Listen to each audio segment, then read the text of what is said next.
ખેડાના મહેમદાવાદમાં paper મિલમાં લાગી આગ. વરસુલા GIDC વિસ્તારમાં પેપર મિલમાં આગ.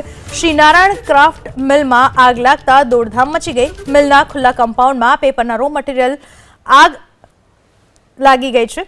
મિલમાં આગ લાગવાનું કારણ અકબંધ. ફાયરની ટીમે આગ ઉપર કાબુ મેળવવાના પ્રયાસો શરૂ કર્યા. આણંદ, અમદાવાદ અને અસલાલીથી ફાયર ફાઇટર્સની ટીમ ઘટના સ્થળે રવાના થઈ ચૂકી છે. આ વિશે વધુ માહિતી આપવા આપણી સાથે જોડાઈ ચૂક્યા છે મારા સંવાદદાતા જલ્પેશ પટેલ. જલ્પેશ, ક્યારે કઈ રીતે આગ લાગી છે, હાલની સ્થિતિ શું છે? પૂનમ, વાત કરીએ આગની તો આ આગ જે છે તે નડિયાદ અમદાવાદ હાઈવે ઉપર આવેલું વરસોલા પાસેની આ ઘટના છે. જે રીતના નારાયણ પેપર મિલની જે ફેક્ટરી છે તેમાં ભીષણ આગ લાગી છે. વરસોલા પાસે આવેલી આ પેપર મિલ છે જેમાં ભીષણ આગ લાગી છે. મિલના ખુલ્લા કમ્પાઉન્ડમાં પેપરનો જે રીતના મટીરિયલ હતું તે મટીરિયલમાં અચાનક જ આગ લાગી છે. આગનું કારણ હજુ અકબંધ છે, પરંતુ ઘટના સ્થળ ઉપર જ નડિયાદ.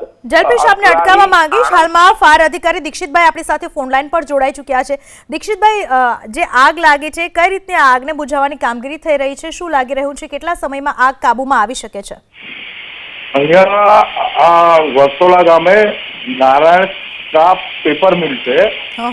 એના રો મટીરિયલ નો ખૂબ મોટો જથ્થો છે.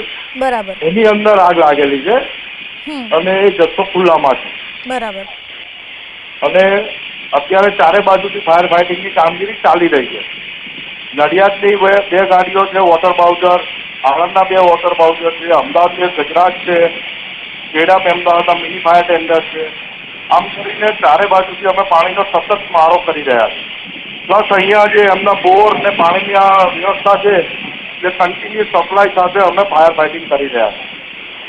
કેટલા સમયમાં આગ કાબુમાં આવી શકે એવું લાગી રહ્યું છે આપના મતે? એવું તો અત્યારે અહીંયા પવનની ઝડપે ખૂબ છે અને આ કાગળના એમાં છે, રો મટીરિયલ કાગળના સ્વરૂપમાં છે.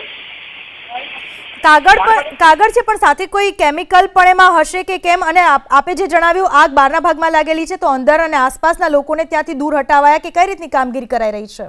અંદર કોઈ અમે આયા ત્યાં તો હતું જ નહીં અહીંયા. બરાબર. કોઈ ગાડી બંધ કર, ગાડી બંધ કર. હલો. હા, એટલે અત્યારે તો અમે ફાયર ફાઇટિંગ કરી રહ્યા છે. ફાયરના જવાનો કરી રહ્યા છે ચારે બાજુથી ફાયર ફાઇટિંગ. જી દીક્ષિતભાઈ, આભાર આપનો અમારી સાથે વાત કરવા બદલ. તો ફાયર અધિકારીના મતે પણ અત્યારે પાણીનો મારો ચલાવવામાં આવી રહ્યો છે અને આગને બુઝાવવાની કોશિશ કરવામાં આવી રહી છે. વહેલી તકે આગ બુઝાય તેવા પ્રયત્નો કરવામાં આવી રહ્યા છે. આણંદ, નડિયાદ અને અમદાવાદથી ફાયર બ્રિગેડની ટીમ કામે લાગેલી છે.